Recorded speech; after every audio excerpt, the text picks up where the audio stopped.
Hello guys. This is Arvin from Carlist.my and welcome to my dining room. I suppose this is MCO 3.0. All of us are at home, staying safe, keeping safe. I hope you guys are. And this is also the third time I've had to go bald because no barber. So today we're going to be discussing performance badges, which are true, which are fake. How did they get here? Why are they here? And what do they do? Coming up.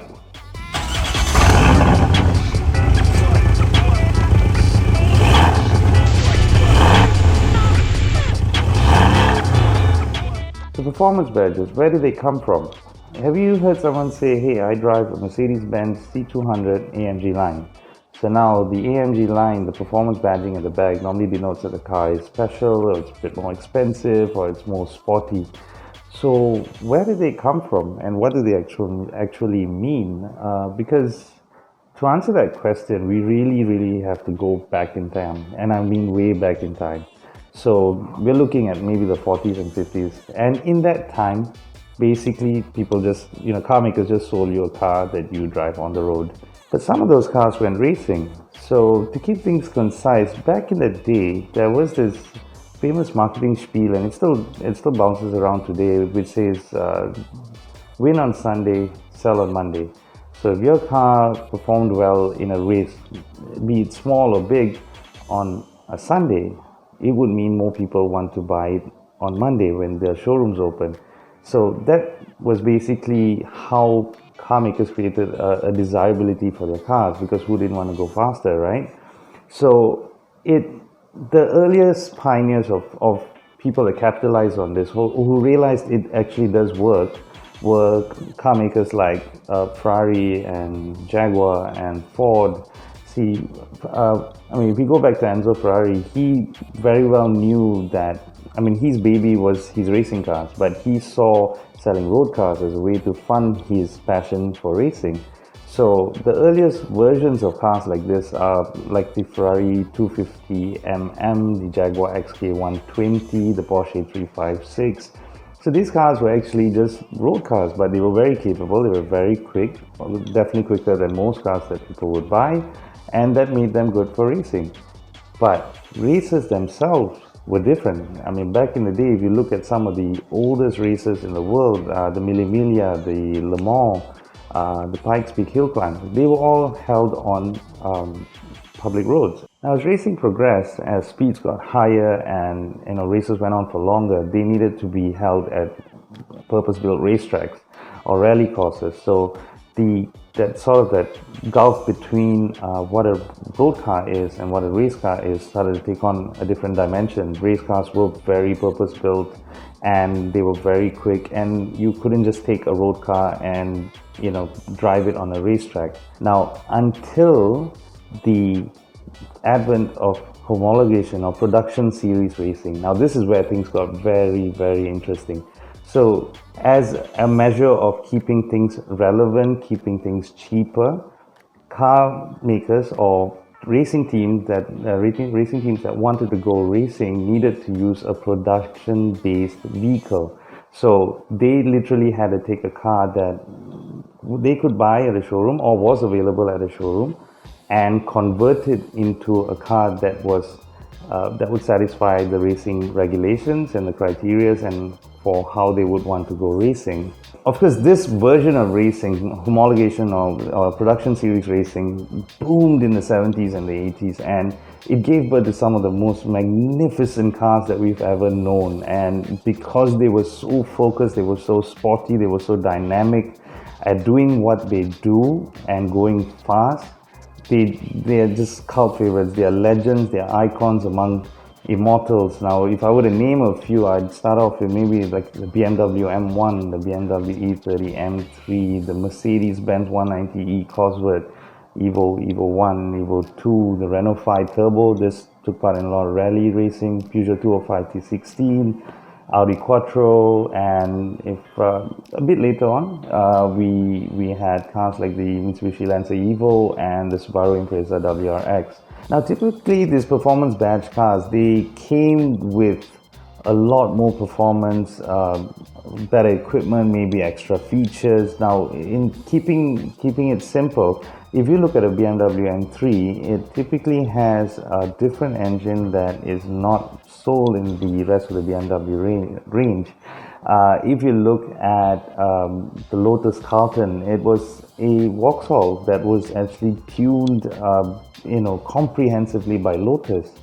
If we look at Mercedes 190 Cosworth, that was a Mercedes 190E that was thoroughly reworked by Cosworth, a notable engine tuner and racing outfit.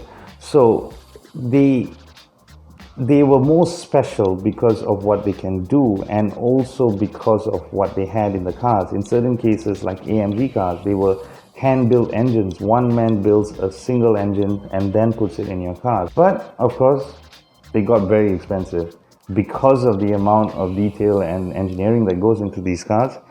They got a lot more expensive. If you look at a BMW M3 today, an M3 costs something like 850,000 ringgit, whereas 320i, or one of the cheaper versions of the 3 Series, which is essentially the same car, is just over 200,000. So, of course, there was this gap that was just getting bigger and bigger because the guys that wanted the M3s wanted more performance. I know there's always that one-upmanship between BMW and Audi and Mercedes who came up with the biggest numbers, which car is fastest, which car does the quarter-mile time faster than the others. So there was always this need for those cars to get more high-tech, get more power, but there was this gap in between, which is why performance badges came up.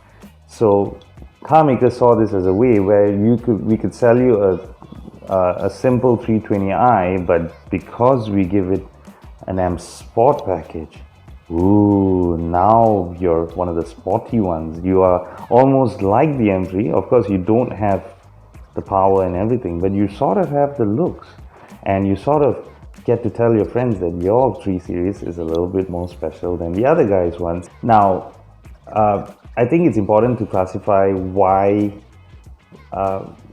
just what we're on about. Now, the thing is, we don't have a problem with a performance badging, and yes, an AMG Line car does look a lot sportier, and I love the way they look, so I've got nothing against that.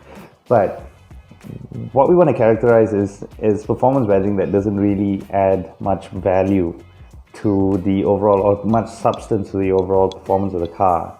So we look at something, and there are levels. I'm not saying that all performance badges are just merely aesthetic.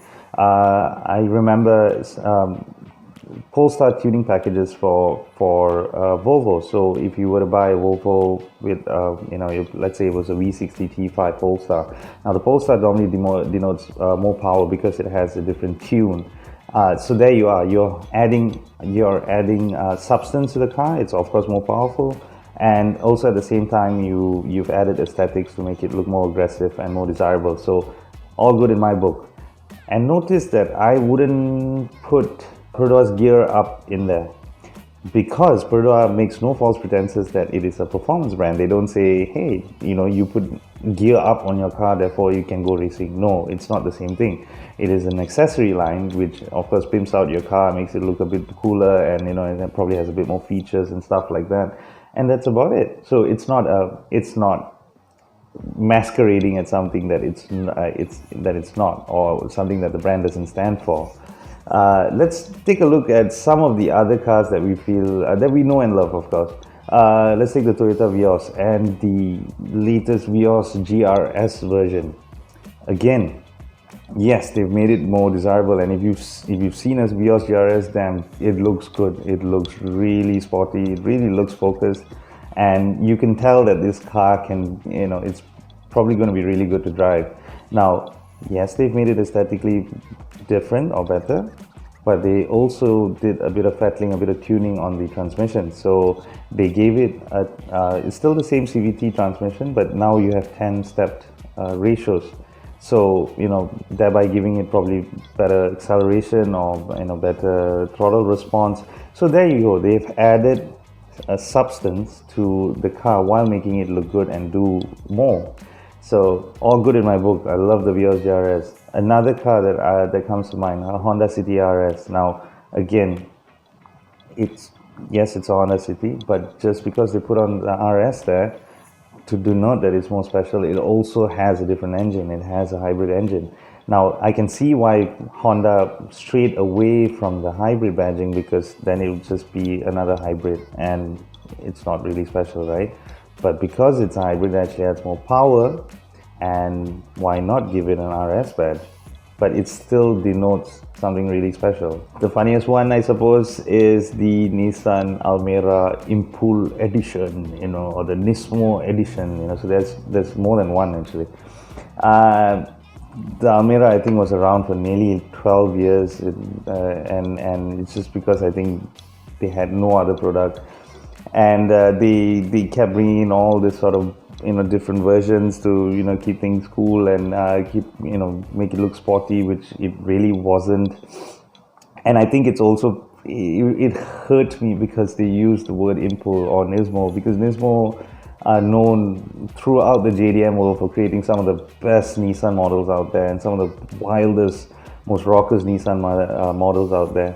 And Impul, by definition, was actually a racing outfit that took part in the Japan GT Championships. And anybody who remembers watching these things will remember the calsonic blue Impul Skyline. So a race-winning car, race-winning outfit, a race-winning brand, and now just reduced to a body kit on a Nissan Almera. Not even that special a car. So I was thinking, it's that's where you take a good thing and you liquidate it and you make it very unspecial, So yeah, and like I said, there was a Nismo version as well. So yeah. Anyway, the new Almera is amazing. We'll leave it at that. Other common, common manufacturers that do it are ones that sell pickup trucks. Now, something you need to understand about pickup trucks is their lifespan is actually way longer than a car.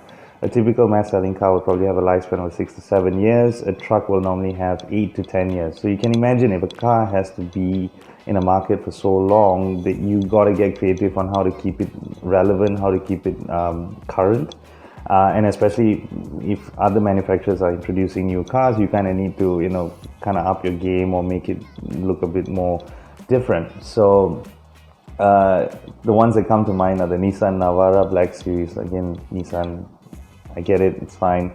The Black Series added some cladding, some sports bar, but it pretty much had the same wheels, and it just looked like a slightly porkier version of a Nissan Navara. So again, whether you want to call it a performance badge, I don't know. But a Black Series, when you think about Black Series and you think about AMGs, and it's just like kind of no, don't use the word then.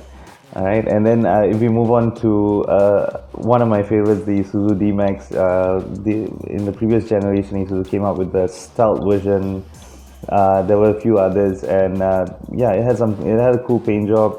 But other than that, I think some infotainment stuff, some aesthetic bits, and nothing much else. It didn't really add much to the Isuzu D-Max essentially, and the D-Max is a very capable car. Those who know me would know how much I love what they can do, because I've experienced them firsthand, going to Borneo Safari many times. And finally was the other one that comes to mind, final one, was the previous generation Mitsubishi Triton Athlete. Again, no different than a normal Triton, just some stickers and aesthetic bits to make it look a bit different. Didn't do anything more than what a normal Triton would be able to do. Which brings me back finally to the one that is closest to home and sort of hurts the most. It's Proton R3, and those who know and literally anyone knows what Proton R3 stands for: Race, Rally, Research. It is literally a brand that uses racing as a test bed to improve or to apply their knowings onto road-going cars. And they are known for creating some of the best Protons that have ever come out. You think about the original Proton Satria GTI R3, the Neo Lotus Racing edition, the Neo Club Sport. I mean, those are cars with proper applied technology to make them fast on a track, and they would literally, ready. You could take them from a showroom onto a track and put in a good lap time and enjoy yourself while doing it, which kind of pains me to see that R3 has now, it's basically, just like a sort of a special edition thing for, on the Saga and the Iriz models. Now, again, the Saga and Iriz are superb cars. They're very capable, great value for money. But, putting an R3 badge on there or R3 sticker on there without really, creating something different or creating something more focused, just to me seems like they've drawn themselves short. And then they've come up with a lot of good products, and I just think that they should not have gone. Don't use R3. I mean, don't liquidate that brand who's so synonymous with racing. And yes, I think he got wheels and all that, and all well and good, but it does not have the same thing. It doesn't have the same substance as their previous models. So there you have it. Just my take on performance badges that some work, some sort of work, some don't work, some shouldn't even be there. Until next time, stay safe, take care. I'll see you soon. Bye.